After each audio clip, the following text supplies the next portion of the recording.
এই মাটির সামগ্রীগুলো দেখলে মনটাই ভালো হয়ে যায়। এখানে রয়েছে নানান রকমের ওয়াল হ্যাঙ্গিং এবং ফুলের টব।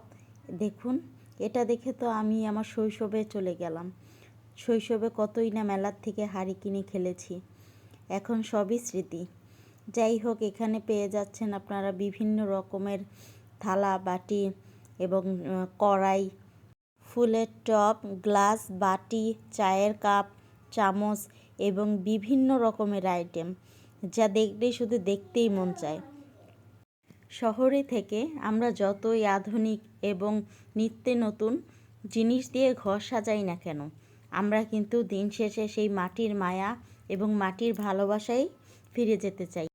মাটির টানে হলেও আমরা মাটির জিনিস কিনি, যেটা ঘরের জন্য খুবই সৌন্দর্য এবং ঐতিহ্য বহন করে, যেটা দেখলে আমাদের গ্রামীণ জীবনযাপনের একটা প্রতিচ্ছবি ভেসে ওঠে।